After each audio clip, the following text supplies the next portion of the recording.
Boa noite a todos. Mais uma vez, é com muita honra e muita alegria que me dirijo aos queridos irmãos dentro do projeto ABEBM TV, ano 2021. Nessa noite, nós vamos falar de O Livro dos Espíritos, no seu livro 2º, capítulo 1º, que trata da forma e ubiquidade dos espíritos nas suas questões 88 a 92. Vamos proceder então à leitura da página de abertura. É da coleção Fonte Viva, por Chico Xavier, pelo Espírito Emmanuel, Caminho, Verdade e Vida é o livro, e a lição número 180, Façamos Nossa Luz. Assim resplandeça a vossa luz diante dos homens. Jesus, por Mateus, no seu capítulo 5, versículo 16.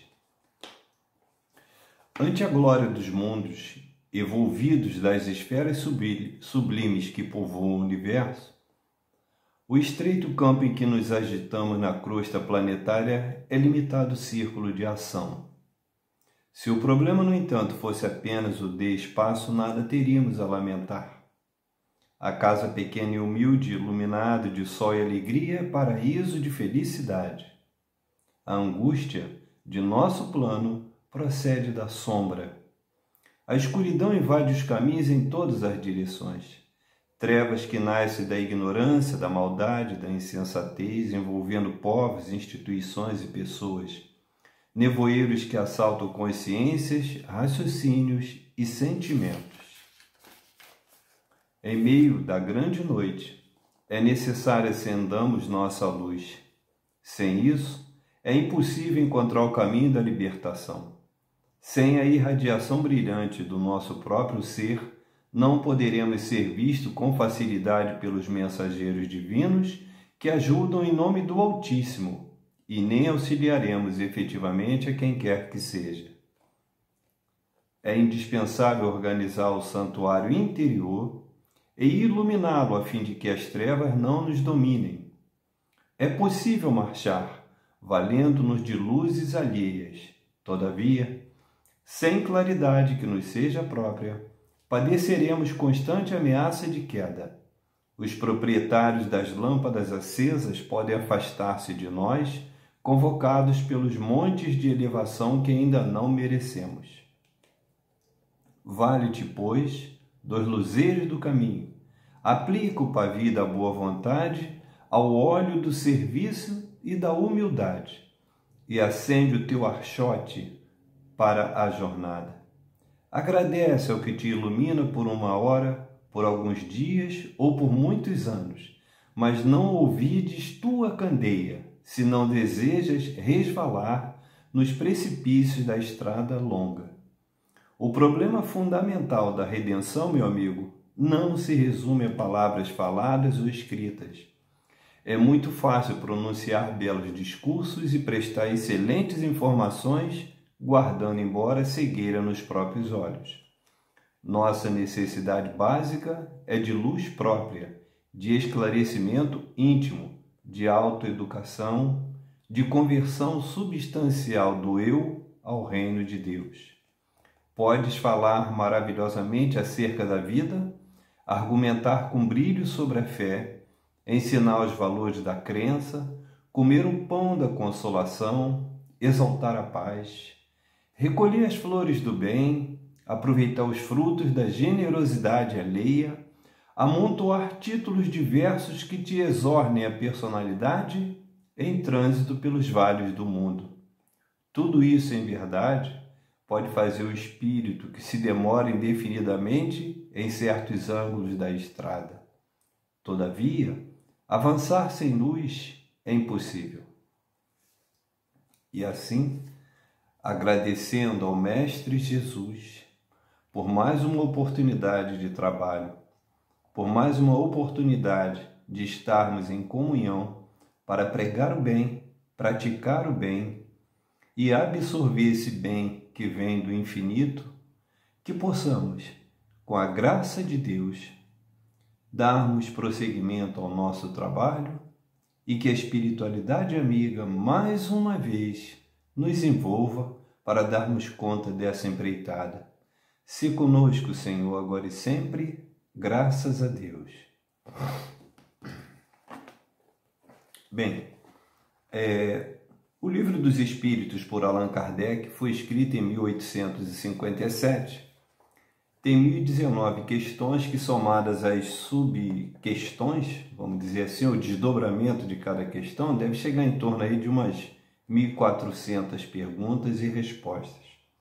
Nós estamos agora nesse trecho que fala da forma e ubiquidade dos espíritos, que está no livro 2º, capítulo 1º dessa obra. A questão 88 pergunta: os espíritos têm uma forma determinada, limitada e constante? A resposta: aos vossos olhos não, aos nossos sim. Se quiserdes é uma chama, um clarão, uma centelha eterna. Esta chama ou centelha tem uma cor qualquer? Para vós, ela varia da sombra ao brilho do rubi, segundo seja o espírito mais ou menos puro. A questão 89 diz o seguinte: os espíritos gastam um tempo qualquer para transpor o espaço? Sim, porém rápido como o pensamento. O pensamento não é a própria alma que se transporta. Quando o pensamento está em qualquer parte, a alma está também, pois é a alma quem pensa. O pensamento é um atributo. A questão 90 pergunta: o espírito que se transporta de um lugar a outro tem consciência da distância que percorre e dos espaços que atravessa? Ou bem é subitamente transportado para o lugar onde quer ir? Ambas as coisas. O espírito pode, muito bem, se ele quiser, tomar conhecimento da distância que percorre, mas essa distância pode desaparecer completamente. Isso depende da sua vontade e também da sua natureza mais ou menos depurada. A 91 pergunta: a matéria faz obstáculo aos espíritos? Não. Eles penetram em tudo: o ar, a terra, as águas e mesmo o fogo lhes são igualmente acessíveis. Aí eles ainda perguntam aos espíritos: os espíritos têm o dom da ubiquidade? Por outras palavras, o mesmo espírito pode se dividir ou existir em vários lugares ao mesmo tempo? Não pode haver divisão do mesmo espírito, mas cada um é um centro que irradia em diversas direções e é por isso que parecem estar em vários lugares ao mesmo tempo. Vês o sol, é apenas um, e no entanto ilumina tudo ao redor e leva seus raios a longas distâncias. Apesar disso, ele não se divide. Todos os espíritos se irradiam com o mesmo poder? Muito lhes é preciso. Isso depende do grau da sua pureza. Então, em linhas gerais, são as perguntas e respostas dos espíritos a Allan Kardec. Então, aqui nós preparamos um resumo e com esse resumo, baseado em estudos, usando a bibliografia, nós vamos perguntar o seguinte. Falamos da forma e da ubiquidade. Esse é o tema da noite. Então, a pergunta é: o que é forma? Então, é a maneira de ser exterior, configuração dos corpos, dos objetos, modo como as coisas se revelam, e aí até os espíritos. O que é ubiquidade? Resposta: é a capacidade de estar presente em todos os lugares ao mesmo tempo. O exemplo é Deus, o exemplo é o Sol, ou espíritos muito elevados. E o que é bicorporiedade? É a capacidade de estar em dois lugares diferentes ao mesmo tempo. Ou seja, a ubiquidade é a capacidade de estar em todos os lugares. A bicorporiedade, nós vamos ver adiante, é a capacidade de estar em dois lugares diferentes ao mesmo tempo. Então, um exemplo é Santo Antônio de Pádua. E o que é ideoplastia? É a faculdade que tem o espírito, pelo pensamento, de exercer uma ação direta sobre a matéria. Então, viciando a mente, o espírito sofre amarga e interminável agonia enfermiça em sua tessitura.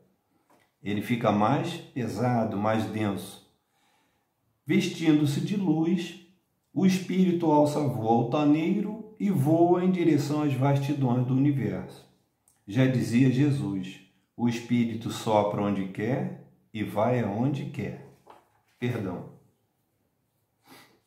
Leon Denis, na obra O Problema do Ser, do Destino e da Dor, e Joana de Ângeles, no livro Iluminação Interior, em parceria com o nosso querido Divaldo Franco, já asseveravam o seguinte, e eram conclusões bem similares a respeito da nossa evolução.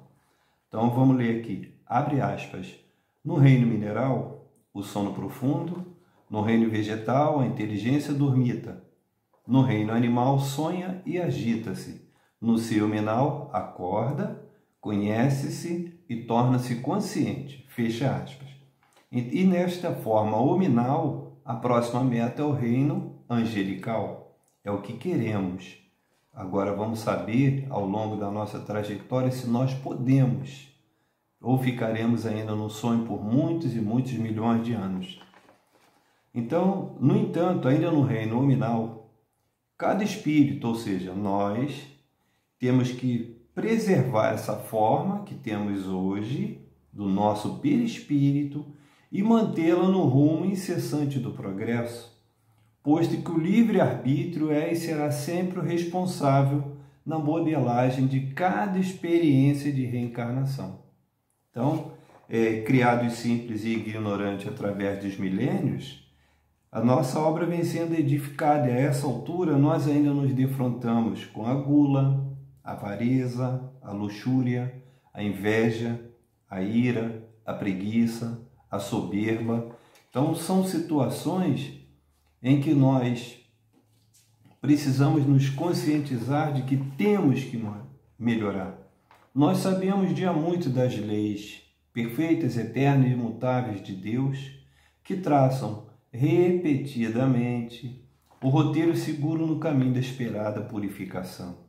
Porém, se nós dermos uma olhada no livro Loucura e Obsessão, por Divaldo Franco, orientado por Manuel Filomeno de Miranda, ali se elencam várias situações construídas pela conduta de espíritos irmãos que os tornam presas e cúmplices,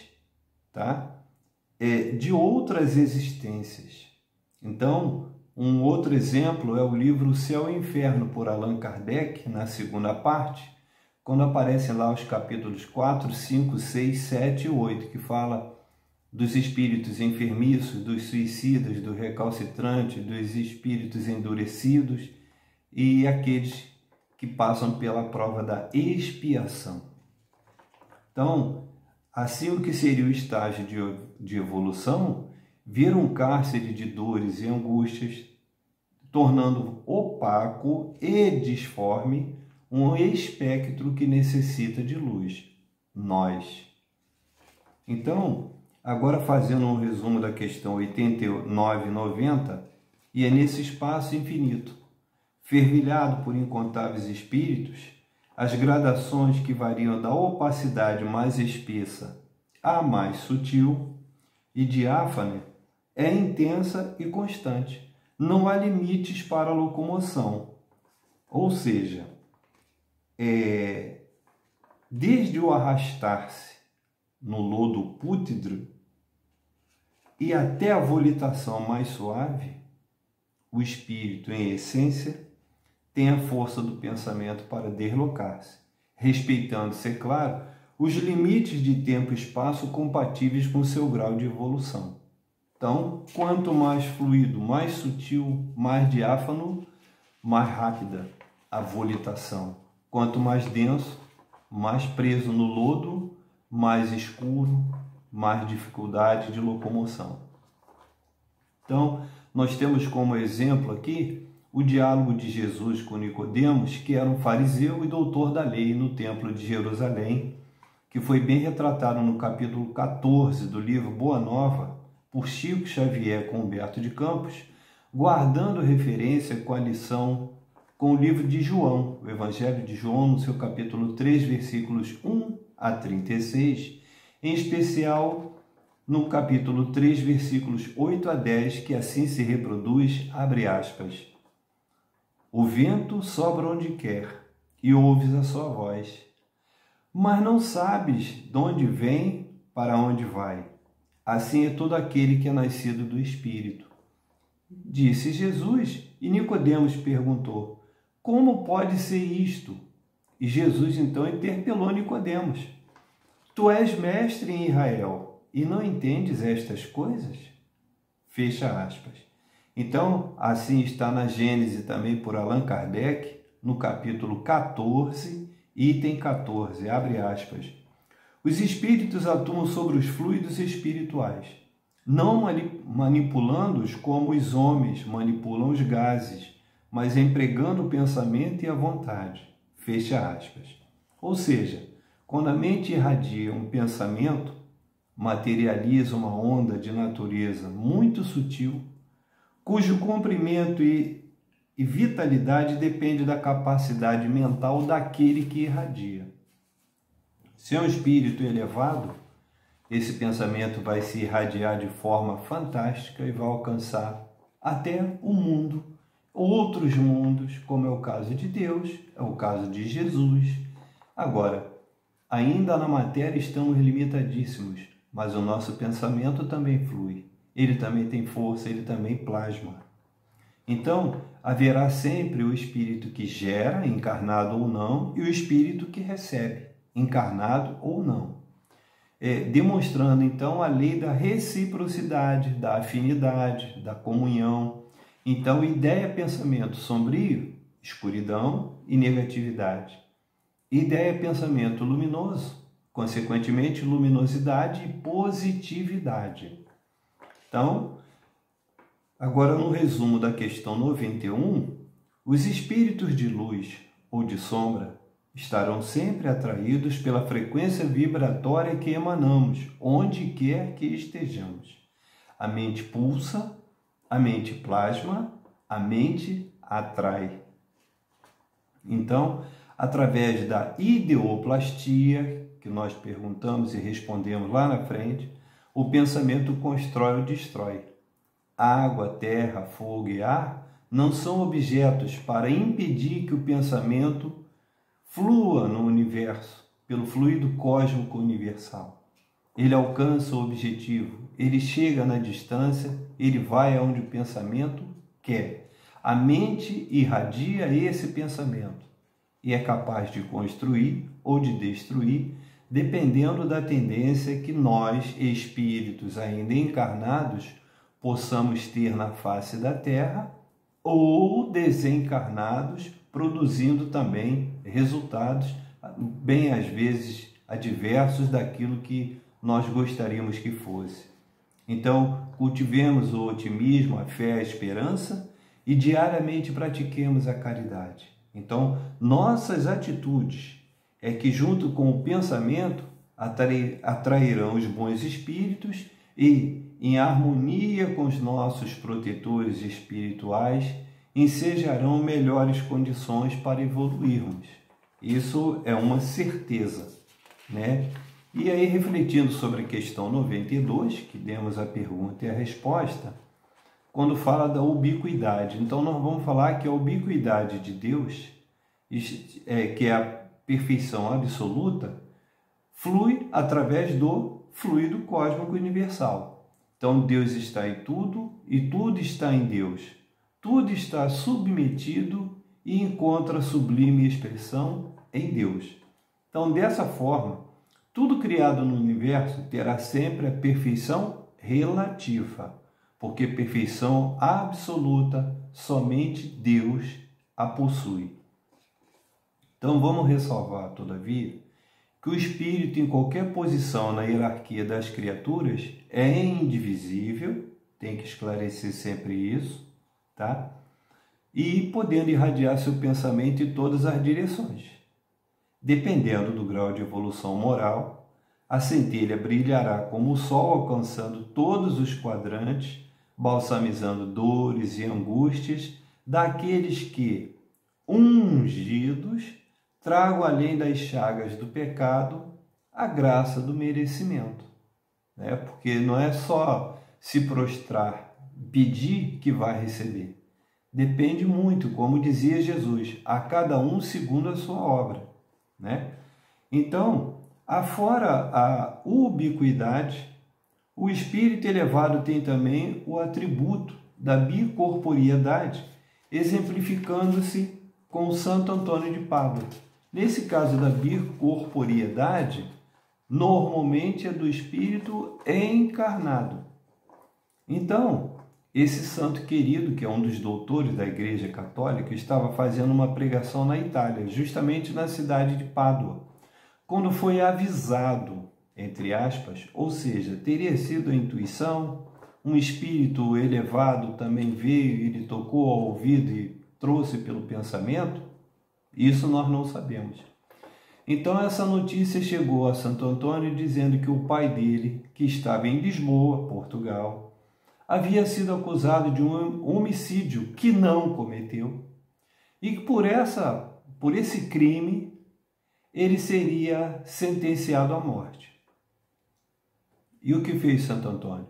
Ele estava no meio de um sermão. E aí, entrando num estado de êxtase, né? Numa catarse, vamos dizer assim, ele ficou parado no púlpito, como assim, curvado sobre o púlpito, como se estivesse refletindo. E então o seu espírito se deslocou até Lisboa, conseguiu comprovar que o pai não fora o culpado daquele homicídio, apontando inclusive o culpado que foi preso e punido, e voltou então a Pádua, na Itália, onde ele estava, para continuar o sermão. Tipo, onde estávamos mesmo? Como eu ia dizendo, e aí seguiu o sermão. Esse é o registro que tem, tá? Na história tem um livro de Antônio de Pádua, e conta essa história. E também está registrado no livro dos médiuns. E então ele conseguiu fazer isso pelo Pai. Agora, façamos o melhor de nós para merecer as bênçãos de nossas vidas e ainda que muito longe de ser santos, né, nos tornemos centelhas de luz para iluminar a nossa caminhada e a caminhada do próximo. Perdão. Então, não esqueçam, porque Jesus disse através de Mateus, no capítulo 5, versículo 14, vós sois a luz do mundo. Ali, no capítulo 5, Mateus se reporta ao Sermão da Montanha, né? E no capítulo 6, Mateus fala da oração que o Pai nos ensinou, e que é o Pai Nosso, e que Jesus, no momento de recolhimento, fazia se dirigindo ao Pai, agradecendo por essa oportunidade. Então, aos que puderem ainda, a grande maioria tem, leiam o Nosso Lar. Não importa quantas vezes já leiam mais uma vez. E, normalmente, quem tem uma das obras de Chico Xavier vai atrás das outras porque é uma continuação. São 14 livros atribuídos à psicografia de Chico Xavier com a inspiração de André Luiz. Então, leiam, se puderem, Os Mensageiros, né? E isso vai ampliar muito a compreensão do que é o mundo espiritual. Então, respeitando as possibilidades de cada um, sugerimos por oportuno também a leitura de um livro chamado Cidade do Além. Ele foi escrito por Chico Xavier, em parceria com Eigorina Cunha, que também já desencarnou, e com a contribuição, a orientação de André Luiz e do espírito Lúcius. Então, nessa obra há uma descrição da colônia de Nosso Lar, que lá identifica 12 esferas espirituais que, a partir do núcleo interno da Terra, ascendem até a ionosfera, elevando-se a centenas de quilômetros da crosta do planeta. Ou seja, essa ionosfera é uma das camadas da Terra dentro da atmosfera, porque tem estratosfera, tem um monte de esfera aí. São muitas camadas. Mas a ionosfera ela começa a partir de 50 mil metros de altura, ou seja, 50 quilômetros, e vai a mais ou menos 450 quilômetros de altura. Então a cidade de Nosso Lar, ela está no que se chama de umbral, e umbral é passagem, é aquele espaço que tem entre um cômodo e outro da casa, exatamente naquela passagem, quando se coloca aquela soleira, aquela pedra mármore, aquele marmorite, exatamente aquele espaço. E aquele espaço ainda se divide em três, que é o umbral grosso, tem o umbral médio e o umbral propriamente dito, onde está a cidade, nosso lar, limitada geograficamente, segundo os apontamentos da doutrina espírita, num triângulo que forma um ângulo na cidade do Rio de Janeiro, a outra cidade é Itaperuna, no norte fluminense, e o outro vértice desse triângulo está sobre a cidade de Campo dos Goytacazes. Imagina o tamanho dessa cidade. E nessas circunstâncias, oremos e vigiemos para que a nossa erraticidade não se dê abaixo da crosta terrestre. Porque dessas 12 camadas, 4 ficam abaixo do solo que a gente pisa. A quinta camada é exatamente a crosta terrestre onde nós estamos pisando. E onde, em outras dimensões, há outros espíritos sofredores. Então, não nos esqueçamos disso, não ouvidemos dessas lições, e ouvidemos aquilo tudo que já fizemos no passado. Que comecemos a melhorar. Hoje, agora, todos os dias para frente, porque se nós nos descuidarmos, será mais uma encarnação perdida ou que poderia ter sido expandida, poderíamos ter evoluído e o tempo foi perdido nessas circunstâncias do não fazer. Enquanto optarmos pelos 7 pecados capitais e não enveredarmos pelos 10 mandamentos, nós teremos, nessa lei de menor esforço, o preço para pagar quando chegarmos na erraticidade. Então, tenhamos a consciência, se possível, se armem de informação, juntem bastante munição com conhecimento, mas, acima de tudo, praticando essa caridade, a fraternidade, a solidariedade, levar a palavra de paz, a mensagem positiva para aqueles que sofrem mais do que aparentemente nós sofremos, e que tenhamos, dentro da resignação, essa aceitação da lei de Deus, repetindo que nós é que temos que melhorar. Perdão, esse resfriado teimoso, mas a gente tem que dar conta do trabalho. Então, agradecendo mais uma vez pela oportunidade de trabalho, agradecendo a todos vocês pela paciência de nos assistir, nós vamos fazer a prece final. Que esse Deus Altíssimo, misericordioso, que esse Jesus, amigo, fraterno, mestre, que essa Mãe Santíssima, maravilhosa no seu afeto, na sua intercessão e no seu amor infinito por toda a humanidade, que esse São José, o carpinteiro de Nazaré, nem tantas vezes falado, nem tanto falado quanto os outros, mas importantíssimo porque ele é o padroeiro da família, ele quem trouxe a proteção, ele quem trouxe através da profissão a segurança da manutenção daquela família em termos de alimentação, moradia e trabalho. Então, que os nossos protetores espirituais, a espiritualidade amiga capitaneada pelo Dr. Adolfo Bezerra de Menezes, patrono dessa Casa do Caminho que nos acolheu, então, qual náufragos, recebemos a boia da salvação. E a nossa demonstração de gratidão tem que ser na forma de trabalho, dedicação, e não de compromisso, mas de comprometimento com a casa e com a causa.